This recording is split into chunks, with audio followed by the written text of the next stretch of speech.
Hello and welcome to another edition of the Baseline Scoop. I'm your host, Zach Chavalella here, as always, with my man Justin Crosby. Justin, how you doing today? Doing good, man. It was good to chat. Good stuff. Absolutely. I know it's been a little bit for us. A lot going on recently. Obviously, the holidays impacting everybody. Yep. Been a big thing. A lot of big stuff going on for you and me too. For Hmm.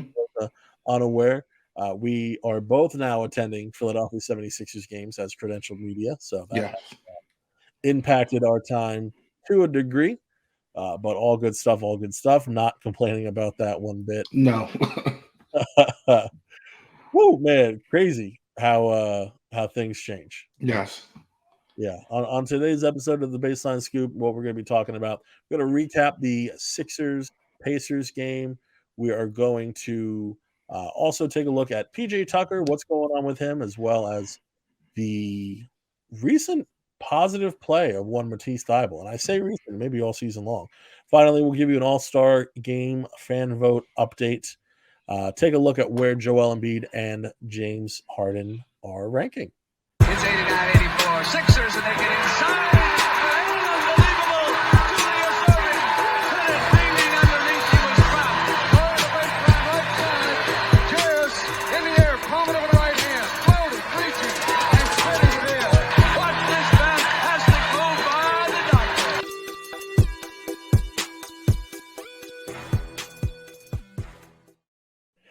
All right. And like I said, we're getting to a lot of good stuff today as far as Sixers content goes. But before we get to that, I do just want to remind everybody, as always, the Baseline Scoop is brought to you by La Terrain Watches. Shop La Terrain for affordable luxury watches. La Terrain watches and accessories offer timeless style and design without high prices or shoddy materials. And every watch they sell is backed by their 24-month warranty to protect your investment for years to come.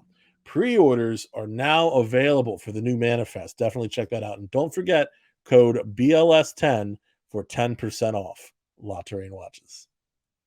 So, Pacers game last night.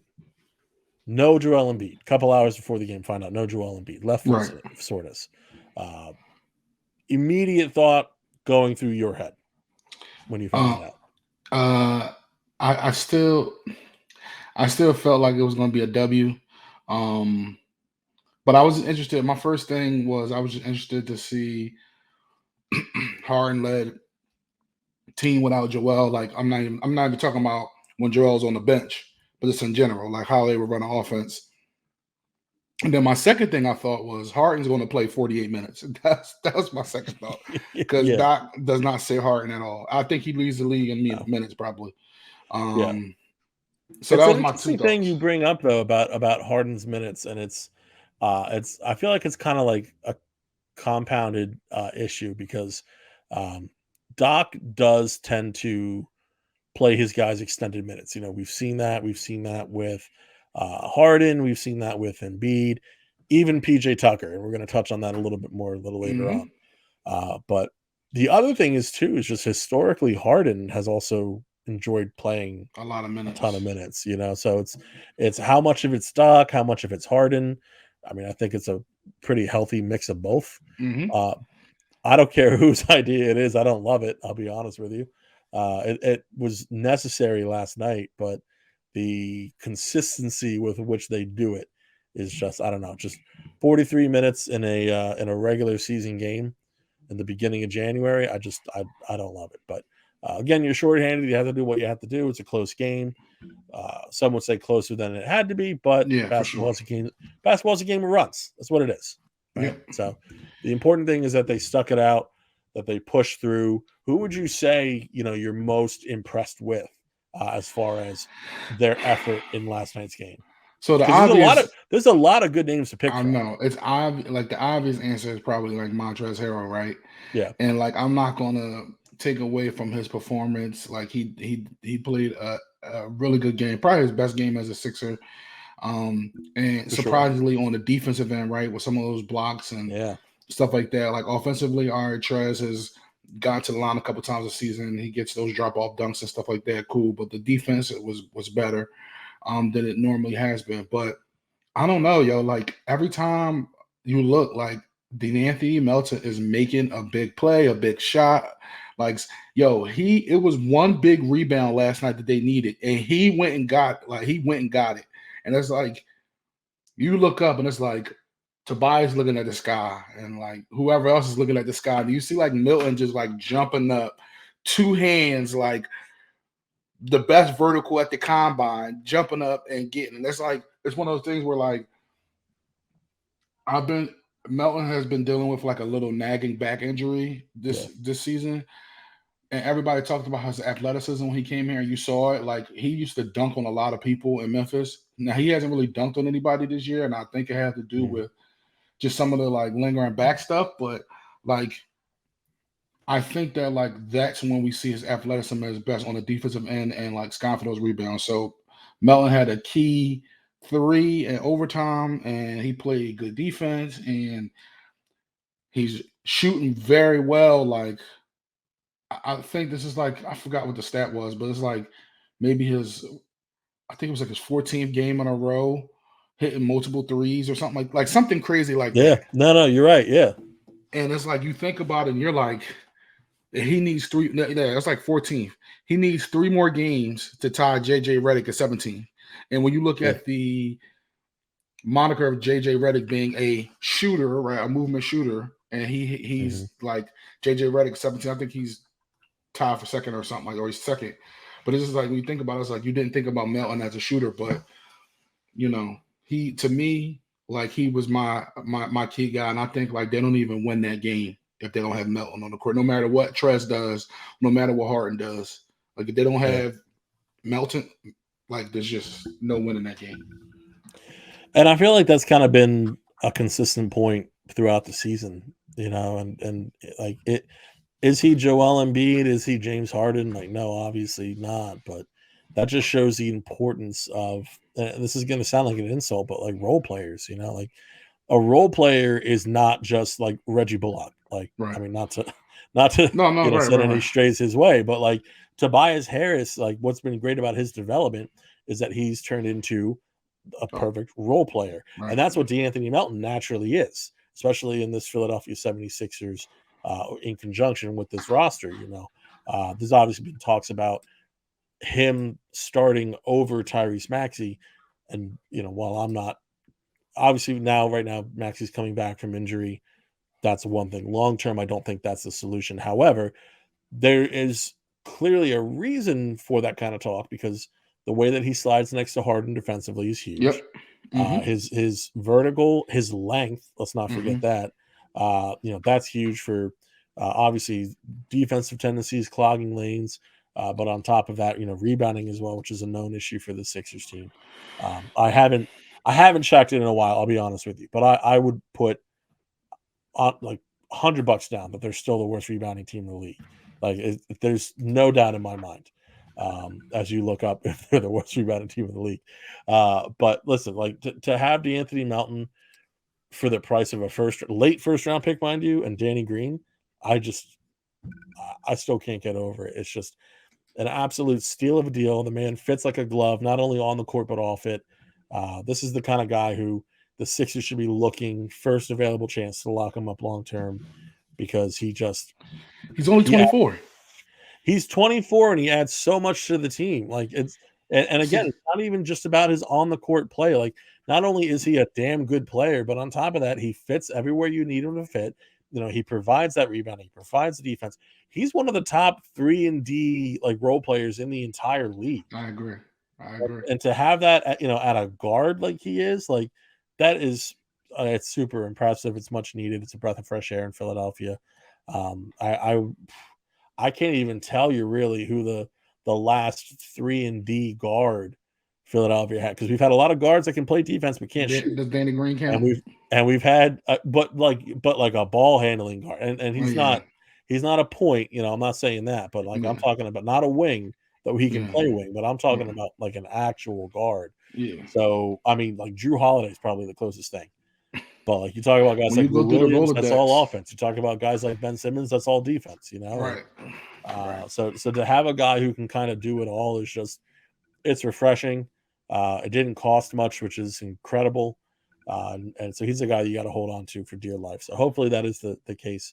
But it was an impressive night for a lot of people. You mentioned Montrezl Harrell. I felt kind of bad.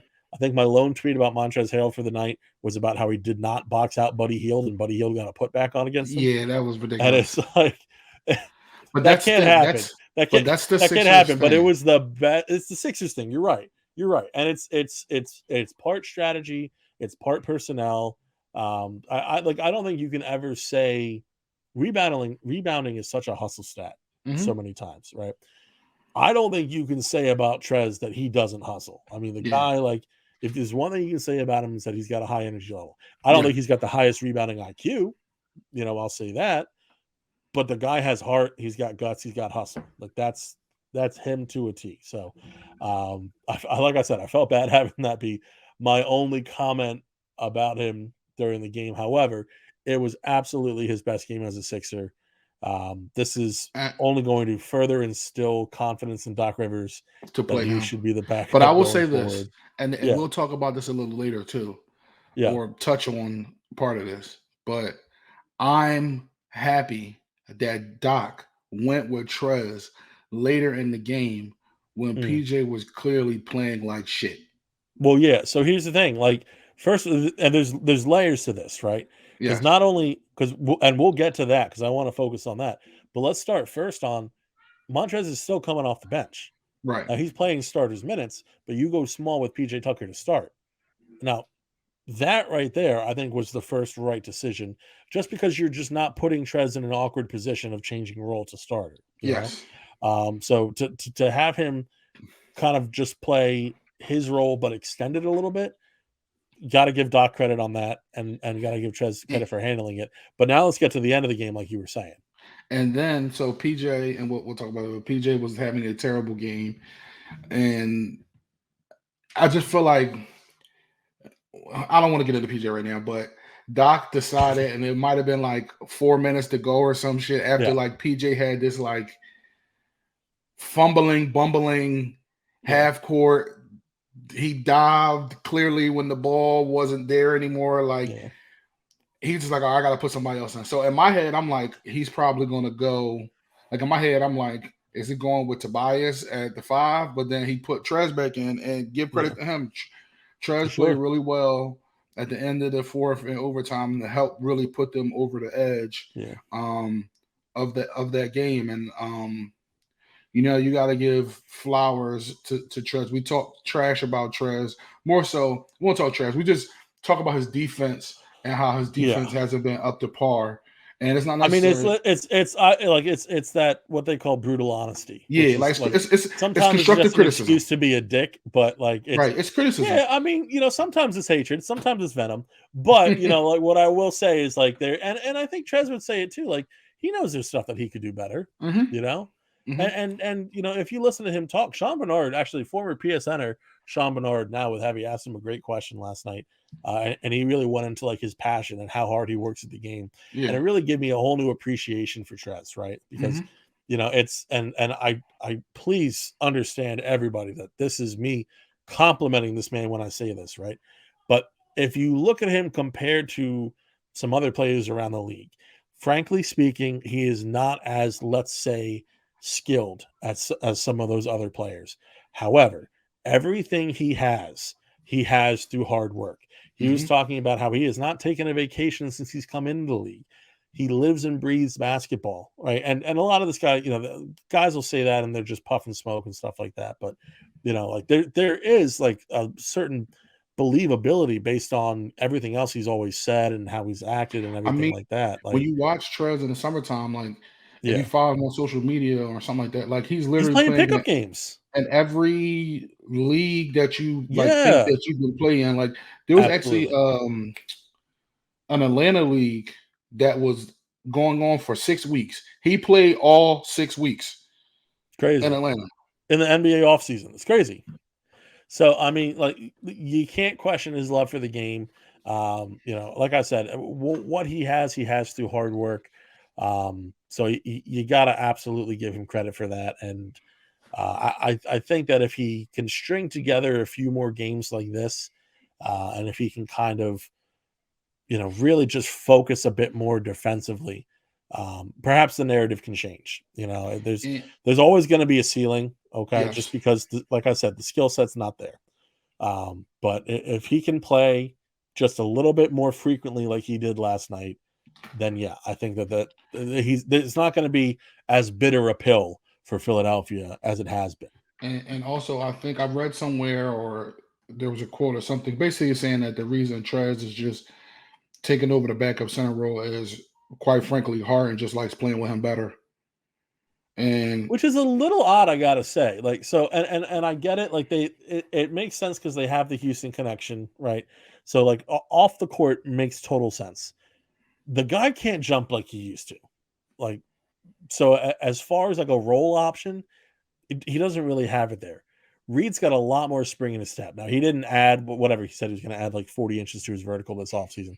That didn't happen. But he's got a better vert than Trez, yeah. Harrell. And so, in theory, you would think, but then again, maybe it comes down to the one knock against Paul Reed has been the IQ part of the game, Mhm. and remembering even like play calls, stuff like that. So I don't know. Perhaps it's something where he's not recognizing screen calls properly or whatever the case may be. Or just making Um, simple plays like I could like again. This is giving Trez credit. Like 2 games in a row, I've seen Trez like with my own eyes in the game, like at the game, and I seen Trez catch a pass from Harden on a short roll, and instead yeah, of bellowing into people in the middle, he passes it to Niang, who's yeah, up on the help or who's man for help sure. on the roll, and cash the wide open three. I've seen that at Yeah. least 3 times.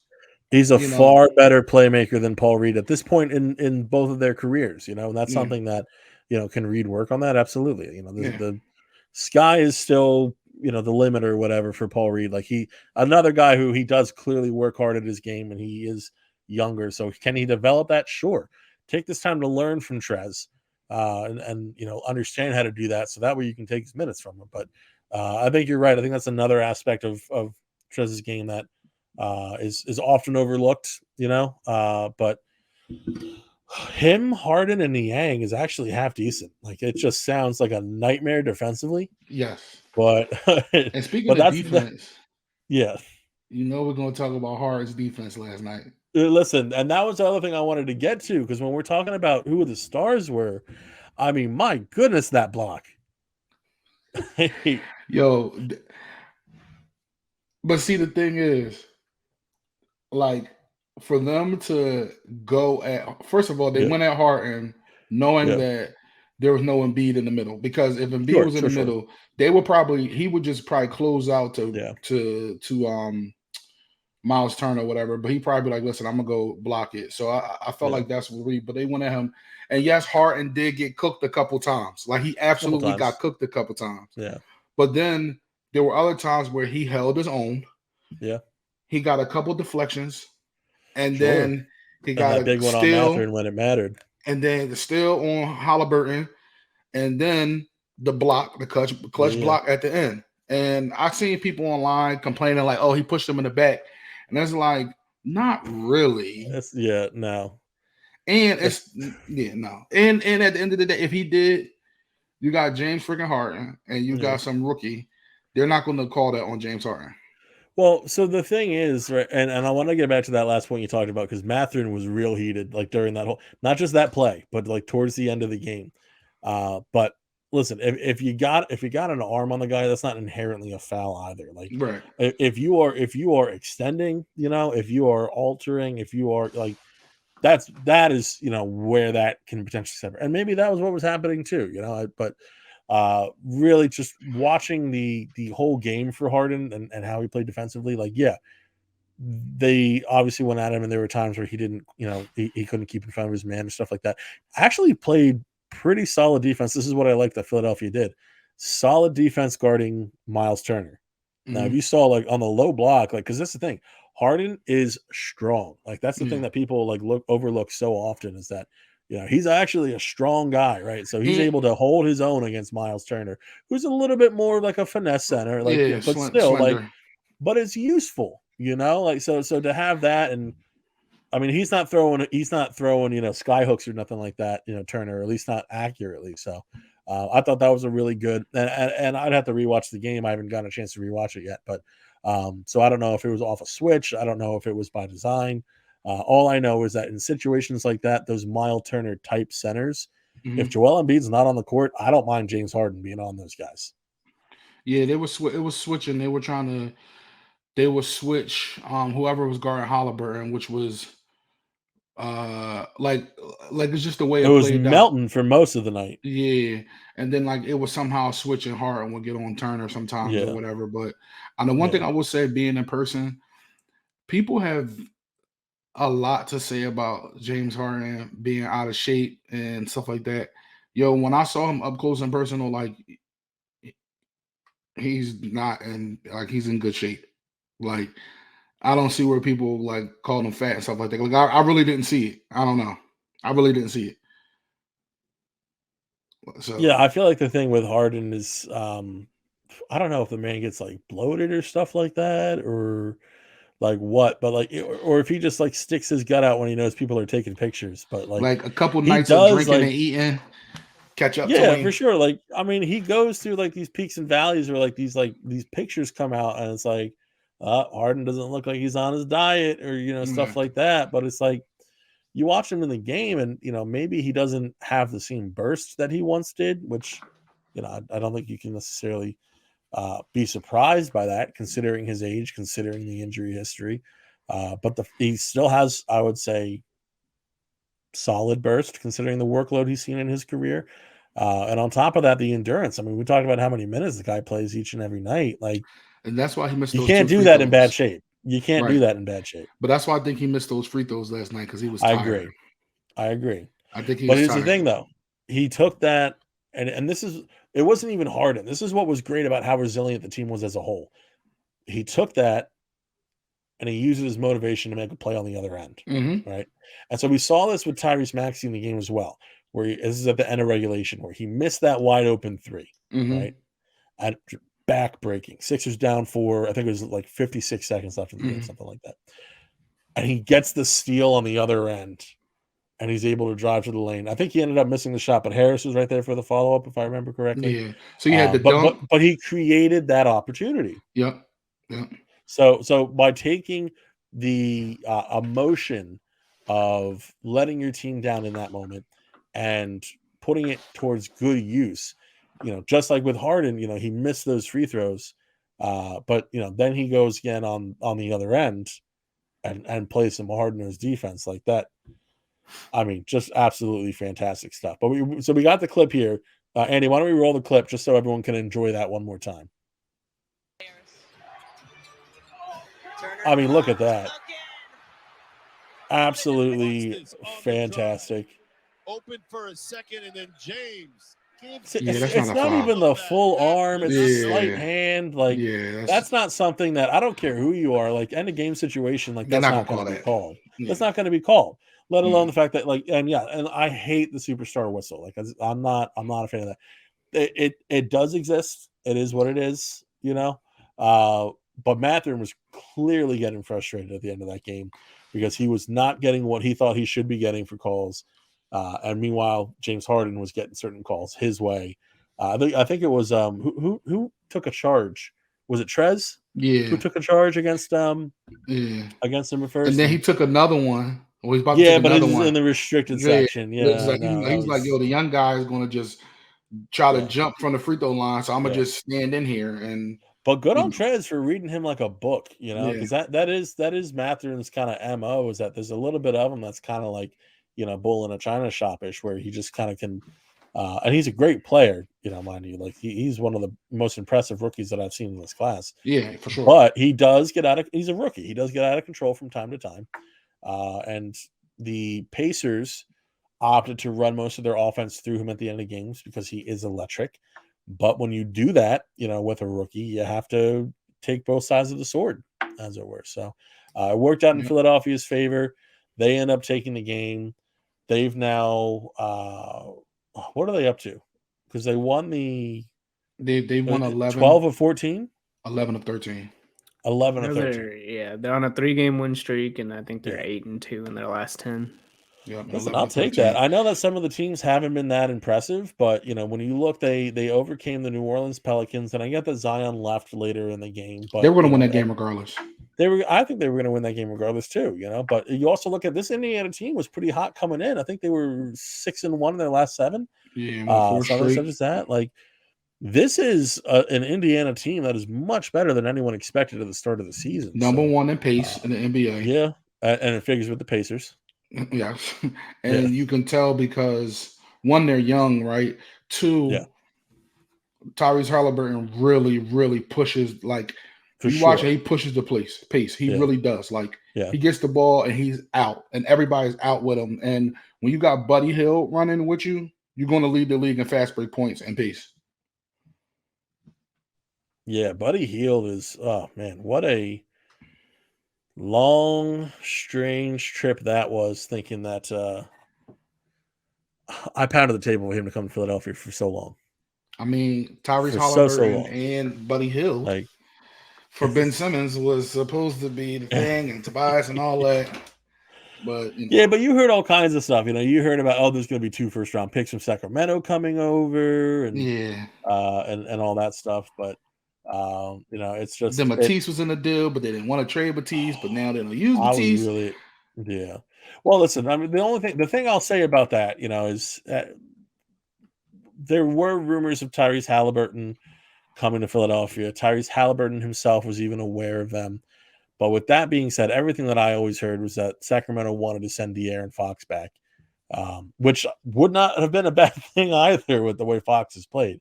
Right. But just while we're on this whole Tyrese Halliburton could have been a Sixer, I'm just saying revisionist history, it's not always as simple as you may think that it may be. So, Yeah.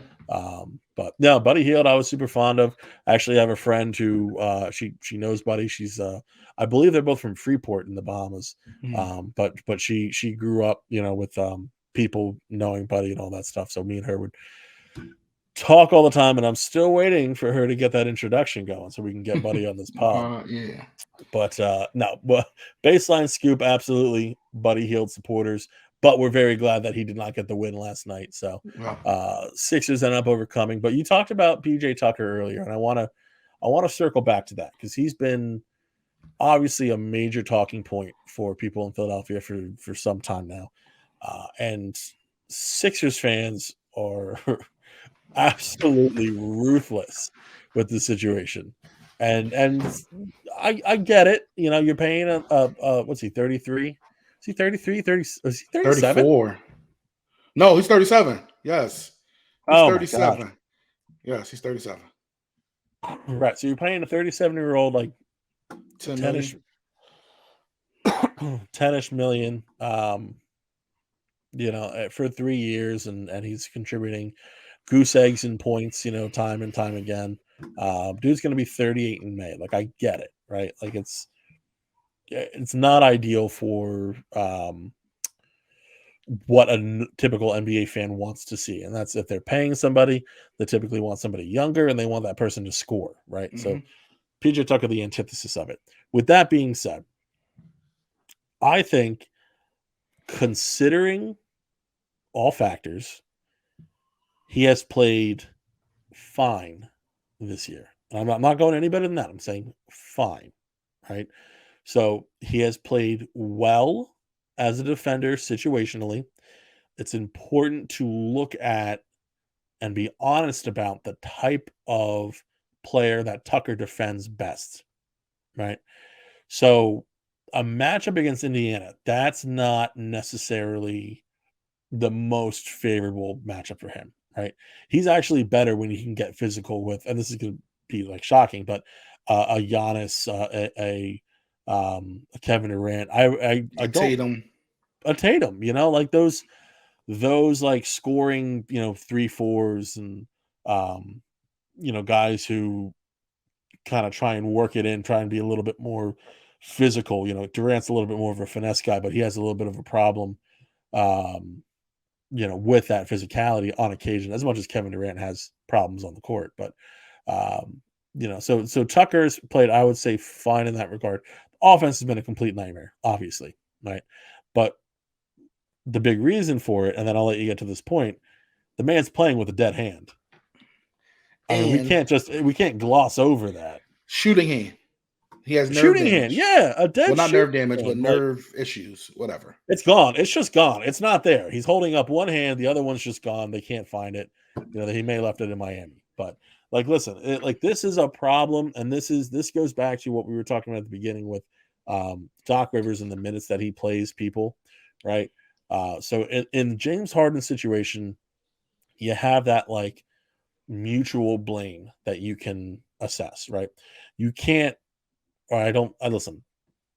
I have not specifically spoken to PJ about this, so I want to be careful how I phrase this. I do not believe that this is that same situation. This is a situation where I know that PJ wants to compete. I know that PJ wants to play with his team and keep fighting. But with that being said, to be playing him so many minutes a game and without breaks, like he took off Sunday against Oklahoma City. I believe it was Sunday's game. Let's have my calendar. But whenever they played the Thunder, he took off that night, second night of a back-to-back. Credit to Doc Rivers for doing that. Again, my only issue is that was the first game that PJ Tucker had missed all season. He has started 35 of those 36 games that the Sixers have played, rather 36 of the 37 the Sixers have played this season. And along with that, the dude's averaging 27 minutes a game, 28 closer to. So you gotta, the guy's brought in for the playoffs. You have to save him for the playoffs. That's obvious. Right. So I have a couple things on that. So it's like, what did I expect from PJ offensively? Like in my head, I'm like, what am I expecting from PJ? Am I expecting PJ to score 10 points a game? No. Like I was expecting PJ to average like 6. Now he's had a bunch of zeros, but during those times, you look at the numbers, he's plus minus one of the top on the team, whatever the case may be. My biggest thing with PJ is I do think that he needs a couple games off.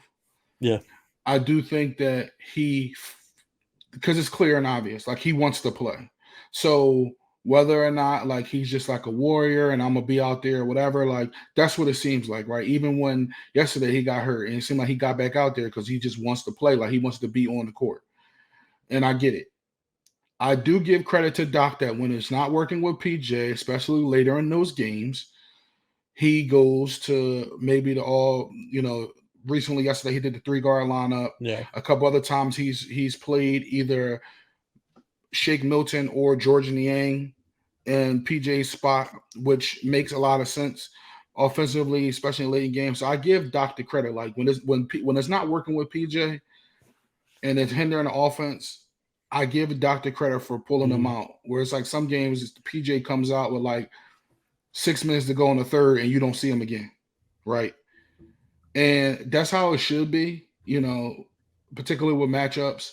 But just with PJ nursing this injury, like once PJ gets better and he starts being more consistent with the corner 3, like F it, play PJ, right? Like because he's going to get a hustle rebound because PJ is one of the only Sixers besides Melton who gets a hustle rebound or Sky's rebound, offensive rebound. Like you need that type of energy, right? Especially in tough games, like you need that. But until he feels 100%, or nobody's 100% in the NBA, but until he feels better, like he's not even hitting that floater he used to hit. Like, so it's just like you can tell something's wrong with him. So I'd rather PJ rest so we can get the PJ that, not that we were expecting, but just a better version of this PJ. We know that he's better. Sure. So I'm just hoping that he gets some rest and then we get that PJ. We get the real PJ, absolutely. Yeah, and I think that, maybe you will see that perhaps after the trade deadline, if the Sixers make any additions, which I think that they almost certainly will, or, perhaps it's even more accurate to say after the buyout market is assessed, because I think the Sixers are ideally going to try and be very active in that as well, depending on how the trade market shapes up. I don't think they have to wait, though, because I think the answer is already in-house. And you mentioned Doc Rivers, giving him credit for how he has handled on situations subbing out PJ Tucker. Well, I'm going to, take, some credit back and say, well, why isn't Matisse Thybulle taking more of those minutes? Why isn't Matisse Thybulle having more of a consistent role? And before anyone comes out with the Matisse Thybulle hate, because there's a lot of it, and I get it. Let me just go over a couple numbers real quick, right? So, first one doesn't matter a ton because it's box minus score from a single game. He led the team with plus 14 last night, right? Absolutely ridiculous. On top of that, the Sixers are actually 8-0 in games where Matisse Thybulle plays 20 or more minutes. Right? That's undefeated, 8-game sample size when he plays 20 or more. Some of that perhaps skewed because he's playing in situations where maybe it doesn't matter as much. But the other thing that you really want to focus on is that his stats alongside James Harden, his shooting percentages are significantly improved over when he's not playing with Harden. So, we talk about how guys like Montrez and Georges Niang play alongside Harden, and you talk about a guy who really makes everybody better. That's James Harden. But you look at Matisse Thybulle as well, and that's exactly what happens in that case too. And he's a capable 3-point shooter playing alongside Harden. What they really need to do more of is that they've been in situations Doc's been putting him in the dunker spot or basically banishing him to the corner, which I'm perfectly fine with both, because what works really well is that, not that he's great at it, but he's just better than who the Sixers have.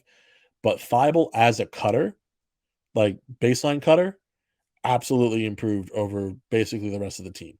He maybe not he's cutting from like the top of the key or anything like that, but if he can sneak behind this guy on the baseline, he did that behind O'Shea Brissett just last night, right? Fantastic. He had some of the best bounce of the Sixers' current roster. So he's the guy who can actually flush it securely. I'm not looking for anything flashy, but as far as a guy who can actually just get the ball through the rim, that's Matisse Thybulle. So I need him to continue to be doing that, get even a little bit stronger, focus on that vertical spacing, because that's the role that he can have. That there's not a guy on this roster that can really do that. Tobias isn't that guy. Georges Niang isn't that guy. Daniel House is. I don't even know how to describe Daniel House. There's times where he's like a monster sometimes when he finishes. Like it owes him money. He finishes sometimes on that rim, but there are parts of Thybulle's game that work so much better than House overall. Yeah. So if Thybulle is able to play within that role, part of that's on him, part of that's on Doc. Mm-hmm. Then I think you're looking at a guy who can heavily contribute, potentially even in the playoffs, which is the big test. So I think the big thing for Matisse is, like, I get it, Matisse plays well sometimes. I mean, he plays well on defense for the majority of the time. There are some matchups that aren't good for Matisse because he's such a gambler. And he's not a good on-ball defender. Like, I'm not here, saying Right. that he is like Marcus Smart, like on ball. Like, that's not Matisse's defense at all. Is he a good defender? Yeah, no, he's a really good. You almost think of him almost like a free safety. Like, he's a turnover. Yeah. He's a ball hawk. Right. So, but the thing about Matisse is just being a more consistent shooter. Now, apparently, I think he's league average or above league average with some of his threes, but it's not like he's taking high volume. But the only way Matisse is going to stay consistent on the floor, because last night they started double teaming and trapping James Harden, and they was trapping James Harden with Matisse's man. And that's when the Pacers really went on a run. And I think that if Matisse can be just better offensively, specifically spacing, I think he'll play more. But I think when Matisse is not hitting a shot, you can't play him. I think that's just what it is, because it tightens up the floor so much. Now, if you're doing situational defense, Matisse should play in those. If you don't offer defense, Matisse should play in those final minutes, or you know what I mean. Like, offensive team is out there, cool. We need to stop. Put Matisse out there, or it's another timeout. We need to put Matisse out there again. Let's put Matisse out there. But I just think that Doc is looking for more consistency, and then all that comes with confidence too from not playing as well. So, like, if he was playing more, maybe he'd be able to get into a rhythm more and stuff like that. So it's like a combination of both. But I do think you have to find some minutes for Matisse, as we go forward as an alternative to Tucker, or an alternative if, you know, defensively Niang just can't hold his own. Like, you got to just find some alternatives if you're not going to play Daniel House, who's a roller coaster every time he's on the court. So, All right. So I do absolutely hear you on Thibault not being the end all be all. Like, especially when Harden's not on the court, it stuffs up everything on the offensive end. You're absolutely right. Here are Matisse Thybulle's stats on the year, right? So field goal percentage 43.2%, 3-point percentage 34.9%, which actually is relatively good for him. This is on a very low volume. This is on 1.3 a game, right? Now here he is with James Harden, right? That field goal percentage goes up to 47.7. The 3-point percentage goes up to 37.5. And so the volume is still low. It's only 2 field goal attempts per game, and it's only 1 3-pointer attempt point game, 2.1 and 1.1 to be specific. And that's in just 10.7 minutes per game, right? So this is a theory. This is not a law, right? But the theory is that Matisse Thybulle, although he wouldn't be able to necessarily rotate around the court offensively as well as, Shake Milton, having, Matisse Thybulle, not Matisse Thybulle, DeAnthony Melton out there, right? So it's not as fluid ball movement per se. But if you do leave him in that dunker spot, in that corner spot, that's where he thrives. Then I think you are looking at situationally, you mentioned the word situational basketball, like situationally, I think you're looking at something that can be successful for the Sixers team. And as far as his defensive presence with the Sixers, like we've talked about, he's not a great like on-ball defender. He fouls too much. That's his biggest problem, honestly. And like you said, he gambles too much. But there aren't a ton of great individual defenders on the Sixers team either. Like, it's not like, we're talking about playing him because we're going to sit Tony Allen, like this is like him over Korkmaz. Because again, the theory we're talking about is with PJ Tucker sitting due to injury, right? So the alternative here is extra minutes for Shake Milton, which is like, all right, like fine, but Milton's not all defense, this isn't D'Anthony Melton's getting his minutes either way. That's not changing because of this inherently. So you're talking about like a Milton, like a Korkmaz, more Niang minutes. Like Thybulle is a defensive upgrade over them. So if you play him consistently with James Harden, always put him in a place to succeed, right? And I don't necessarily buy into the on-off stats that you see all the time, because you have a lot of Thybulle supporters who are putting out, the various on-off stats and the offensive and defensive rating, with him paired with Harden and Embiid and everything like that. There's some truth to it, but context matters as well. But even still, to me, it's just such a clear improvement. Maybe it's not the solution, but it is an improvement.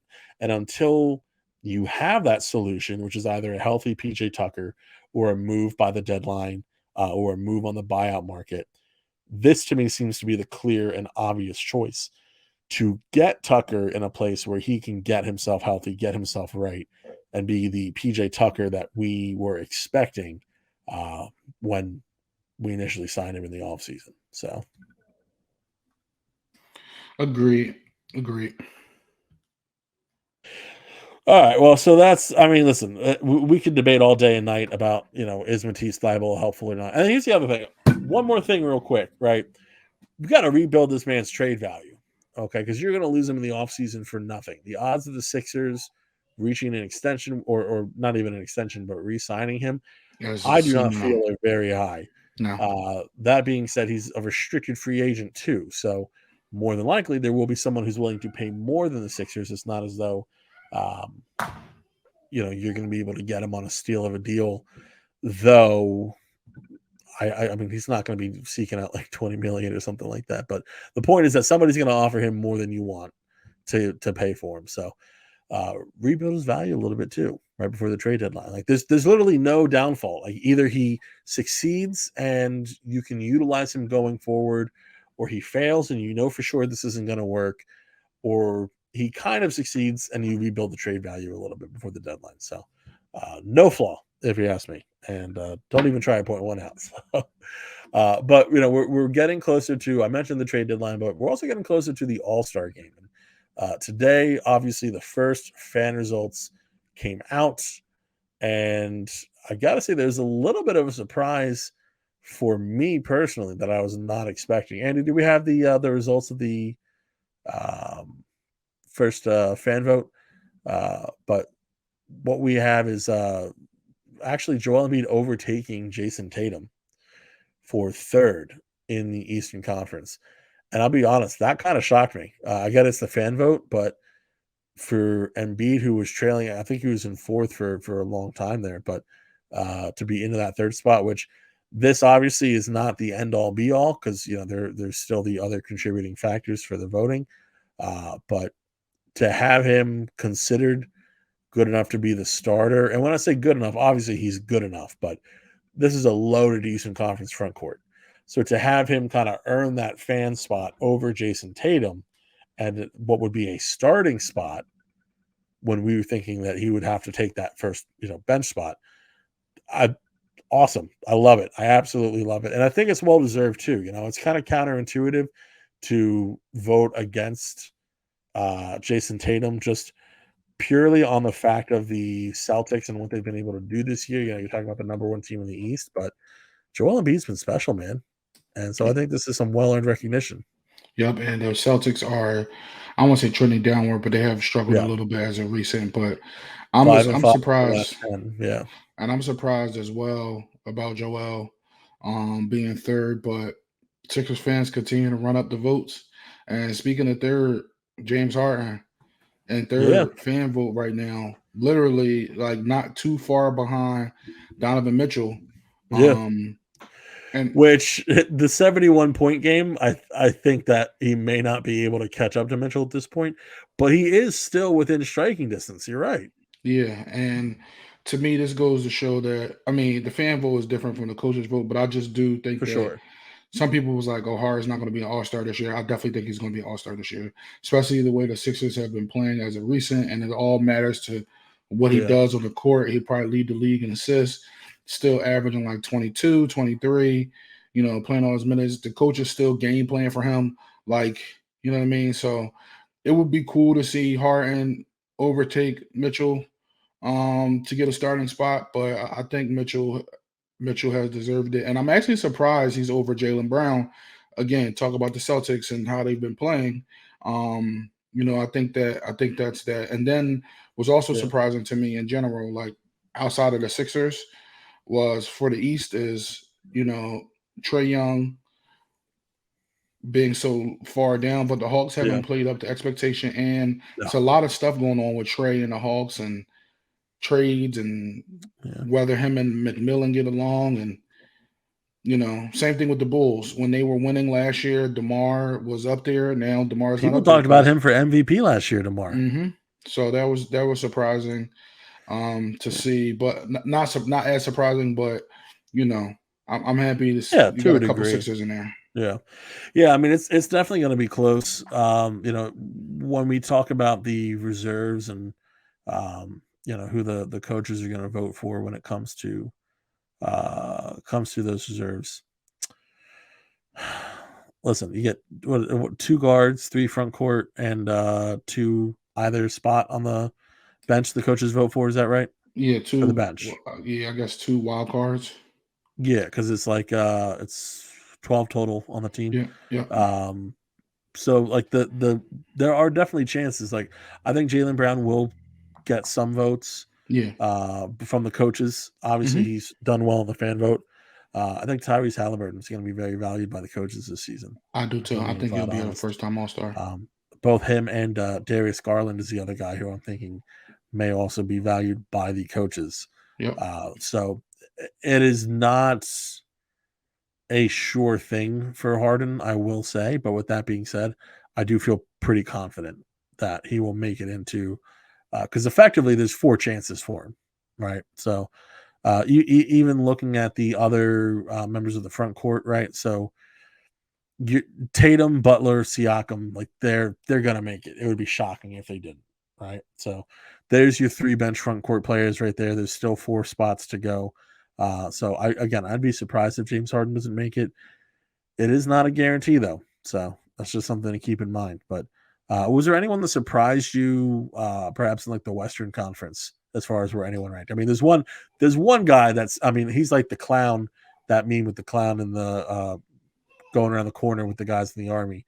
Like there's one person in the Western Conference who sticks out like that. But what did you think overall of the Western So Conference? is that Kevon Looney or Austin Reeves? Listen, Kevon Looney is underappreciated. That man is a gem. It is absolutely Austin Reeves, who I still love, but just being there is I did not Yeah. expect him to be 9th in the fan voting for the guards in the West. But No, I like SGA a lot, so for it's sure, good to see for sure. him. I wish he was a little higher, to be honestly. Yeah, Like so, this is clearly just a result of the fan vote. Steph yeah. Curry is generational. Like perhaps the best, one of the best players that I've seen in my entire life live. Mhm. So he is absolutely incredible. Fully get that he's been injured. So this is a year where I mean, you can argue that he needs to have his team perform a little bit better. Yeah. But if there's been an all-star year for SGA so far, this is the year. And one last thing I'll say about this whole thing is surprising with all the turmoil that went down with Kyrie Irving that he's leading the guards in the East with 2 million votes. Yeah, So, I mean, it's surprising and it's not surprising. And no, he's really good. Here's why. No, not even that. I'm not even talking about basketball, man. Like there are many people who are now turned off of Kyrie Irving for life.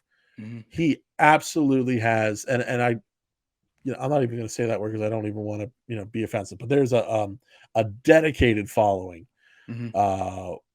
For Kyrie Irving, even after everything that happened. So, to me, this is not overtly surprising because, listen, at the end of the day, he is one of the best guards in the Eastern Conference. No, for sure. And on top of that, he's one that plays in a big market. Mhm. And he's one that, like I said, does have that dedicated following, even though another large group, does not probably does not want to see him in this event at all. It's just not surprising to me based on this. Let's be real. He probably gained some votes from what he did. Yeah. That I mean, faction there was a lot the of support. world, yeah, they go out hard. Like the Also- anti-cancel culture people, they'll But- swing it the other way. I agree with that, but I also feel like he has since then he's kept his mouth shut and whatever. Writing checks left and right. And I'm And- not denying the sincerity with which he Right. did it. I am just pointing out the fact that he's been writing checks out left and right since then. And he's been playing well. Oh, so good. He's been playing so well. Now, Yeah. if Kyrie wasn't playing up to potential, Oh, for then sure. that's a different story. No, forget But he's him. playing Yeah. well, and he's playing. We want to talk about Kyrie has not been a durable player his entire NBA career, right? Like Kyrie Yeah. hasn't played a full. Like I read some stat. Like Kyrie hasn't played a full season in Brooklyn since he's gotten there. He's played like Really? 68% of the games or something since he's gotten there, or Yeah. like 48% of the game, whatever it was. Like he's playing, like he's healthy and Yeah. he's playing. And that's like the most important thing for him is continuing to be healthy and playing. Yeah, well, 29 games last year. He's already at 28 this year. So you're right. He's definitely on a much better track to actually say that he played the season come the end of it. Actually not shooting as well as he did last year. It's interesting. He's shooting a lot better from the field. But as far as his 3-point shooting, it's actually gone down a tip. Yeah. But yeah, so Kyrie Irving, number 1 in the guards. Him and Mitchell, it's from a basketball standpoint, and let's focus on that just for this 1 second here. It's not surprising at all. No. Right. So I think that those are the two who have probably played the best. Mhm. Two guards who have played the best this season. So, but yeah, so there's still a lot that can change. Obviously, the fan vote is not everything, but it does obviously impact things as well. So, here's hoping that Joel Embiid can kind of keep that lead and that you don't have man, people really love to hold the games played against him, and I get it to a degree, but and he's sitting out his second consecutive game on Friday, by the way, for those who haven't heard. Joel Embiid will be sitting against the Bulls this Friday.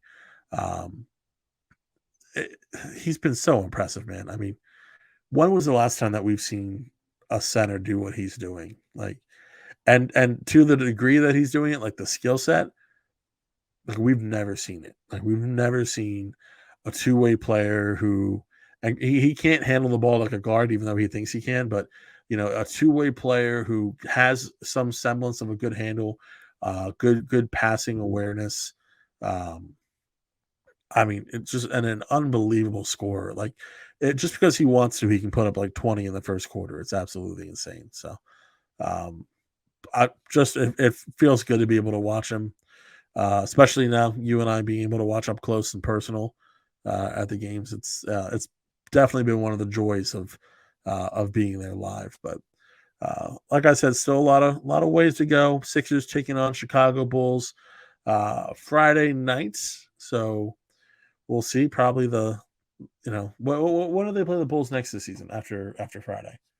They have another matchup, or are they all done for the year? No, they have I think one more. March Yeah. 20th. Oh, they got Yeah. two more. Look at that. Two more. They got 20th and the 22nd. All My right. bold prediction: this is the last time that they play Zach LaVine in Chicago. So Mm. that will be assuming that he's actually playing. I didn't even check the injury report. But yeah, it definitely will be an interesting trade deadline for Chicago based on everything everyone's talking about there. But do you have any thoughts on the Sixers before we part ways today, Justin? Either on the victory or the upcoming game. No, just going to be interesting to play the Bull. I think Joel hasn't lost to the Bulls in his career, so Oh, he and the owns the Sixers Bulls. swept them last year. So just Yeah.